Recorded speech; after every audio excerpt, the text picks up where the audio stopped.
Intensifying its crackdown against the elements linked to terrorists and separatists, the Jammu and Kashmir government sacked the sons of Hizbul Mujahideen chief Saeed Salahuddin from their services.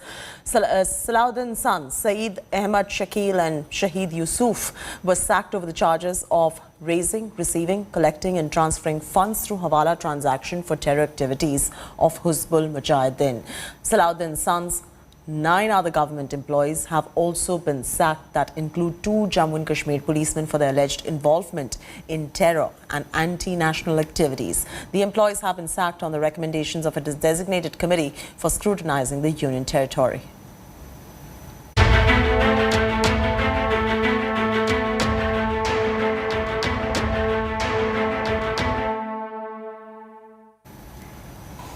Once hailed for its containment efforts of coronavirus cases, now faces new challenge on its hands. On Saturday, Kerala reported over 14,000 cases with 108 fatalities, the highest amongst all the states. Kerala also continues to account for over 30% of India's daily COVID tally. Despite the heavy caseload, Kerala Chief Minister Pinarayi Vijayan downplayed the crisis, saying everything is under control and there is no need to worry. Our next report tells you more. Kerala is once again facing a COVID crisis.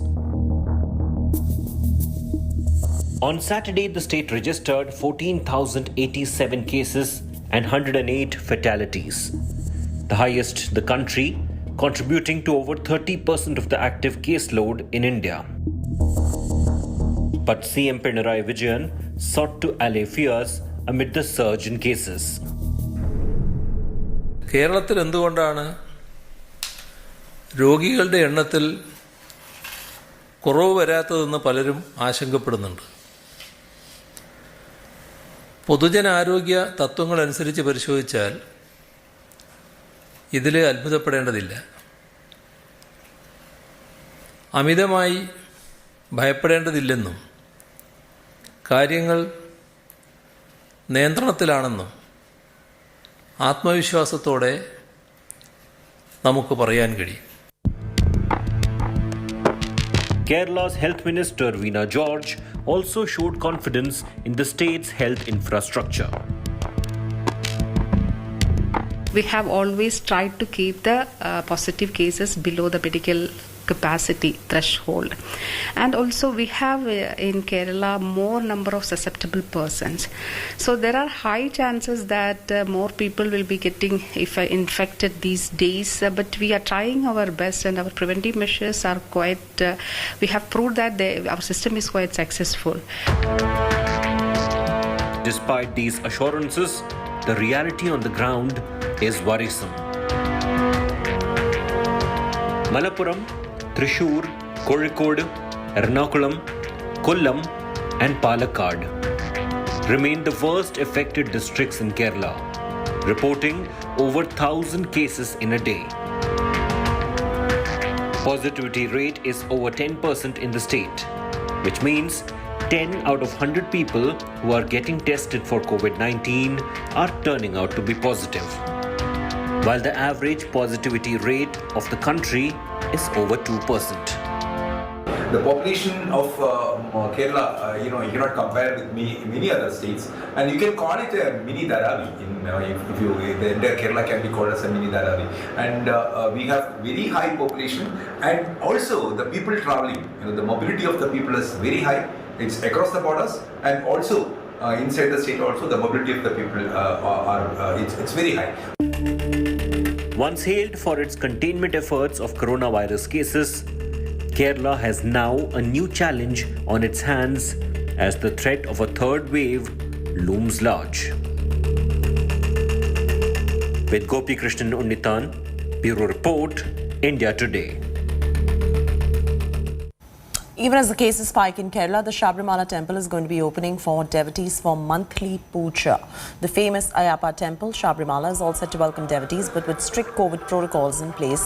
The temple is going to be open from 17 July to 21st July, and a maximum of 5,000 devotees are going to be allowed through an online booking system. The Kerala government announced a set of rules for the entry. Only devotees who are fully vaccinated are going to be allowed. Devotees will have to carry an RT-PCR negative certificate issued within 72 hours virus. The announcement comes as Kerala is witnessing a massive surge in cases, recording over 10,000 daily cases for the past few weeks. After witnessing a drop in daily COVID cases, Tamil Nadu government has announced relaxation in COVID curbs, but the lockdown is going to continue to remain in place till 19th of July. As per the new guidelines, shops and restaurants are allowed to open till 9 p.m. from Monday. Interstate buses will not be allowed to operate, but bus services to Puducherry have now been allowed. Bars, pubs, swimming pools, theatres will continue to remain shut. No social or political public gatherings are going to be allowed. Recreational activities, schools, colleges will also remain shut. The state continues to witness a dip in COVID cases. Tamil Nadu reported 3,867 cases on 4th of July. That has now come down to 2,914 cases on 10th of July. However, Tamil Nadu is still reporting the highest number of COVID cases after Maharashtra and Kerala, and the central government has cautioned the state against lowering its guard. हमारे देश में 90 जिले ऐसे हैं जहां पर से देश के 80% केसेस आ रहे हैं, जिससे यह पता लगता है कि जो एक लिमिटेड एरिया, लिमिटेड ज्योग्राफी में अब केसेस का स्प्रेड नोट किया जा रहा है और जरूरी है कि वहां पर हम फोकस्ड अटेंशन के थ्रू इंटेंसिव कंटेनमेंट पर कार्य करें.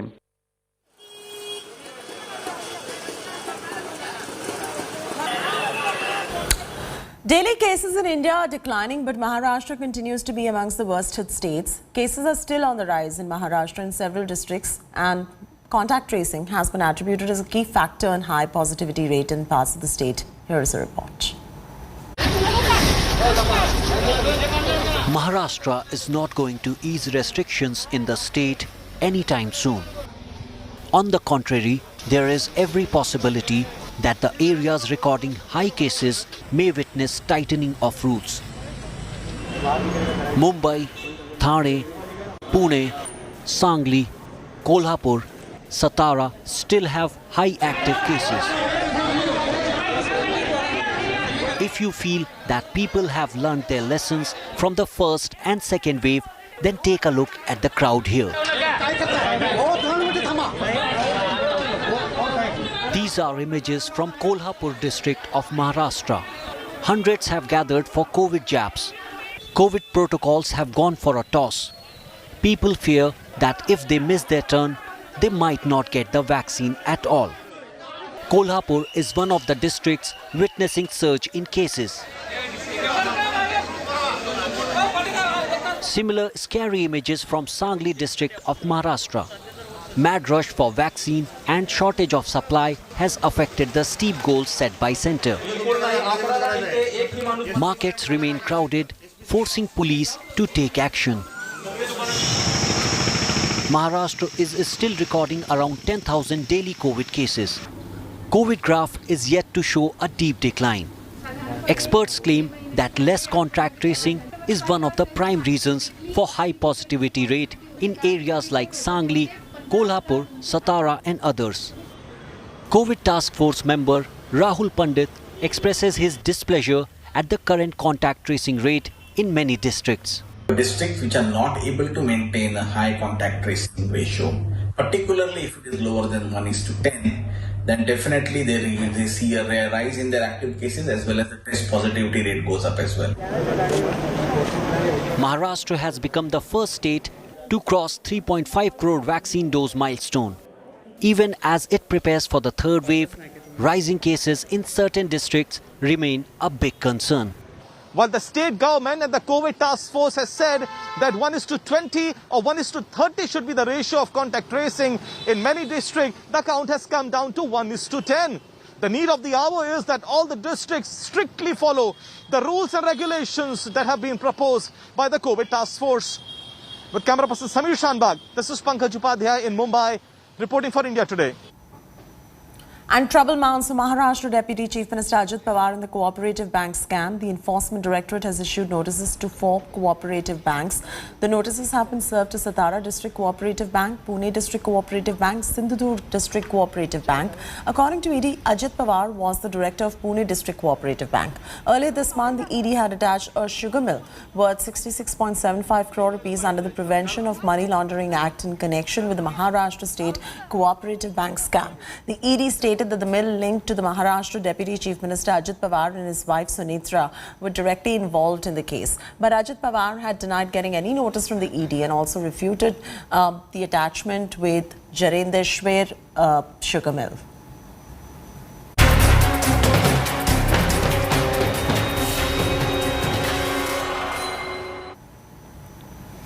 The Congress party has readied its truce formula to end the infighting between Captain Amrinder Singh and Navjot Singh Sidhu. This came after both the leaders were summoned to Delhi by party high command in a bid to broker a peace deal between the two. Here is a report. The system which has rejected all my proposals for the welfare of the people of Punjab, I will reject that system. I said no. This was the climax in an ugly war of words between star Congress leader Navjot Singh Sidhu and Punjab Chief Minister Captain Amrinder Singh. The infighting, which reached its peak this summer, unnerved Congress High Command, prompting Gandhis to act to set their house in order in Punjab. First, the party formed a 3-member panel to end the feud between its two key leaders. But when the infighting showed no signs of ebbing, the Gandhis summoned both Sidhu and Amrinder to Delhi separately. And now, India Today has learnt through its sources that the Congress party has readied a truce formula between Amrinder and Sidhu. According to sources, Captain Amrinder Singh will get a free hand in the government affairs. His rival Sidhu is set to get a bigger role in the party and he might be elevated as Punjab Congress chief. But the Congress High Command in Delhi will directly handle the party affairs in Punjab. Captain is all set to reshuffle his cabinet, but Sidhu will not get any deputy chief minister post as was proposed earlier by the Congress panel. The Congress party's earlier attempts to broker a peace deal between Amrinder and Sidhu did not yield any positive outcome. This time, however, both the leaders seem to have been convinced by party high command to set aside their differences. While Amrinder has already said that he will abide by Sonia's decisions, Punjab is totally geared up for the coming election, and जो भी फैसला Congress party में do on anything, the Congress president, we are all ready. Sidhu, on the other hand, has put a brake on his anti-Amrinder tirade on Twitter and instead training his guns on the Badals. But will the truce formula succeed in bringing an end to Congress's internal feud in Punjab, one of the only 3 states where the party is holding power on its own and is gearing up for an elections next year? With inputs from Satyendra Chauhan, Bureau Report, India Today.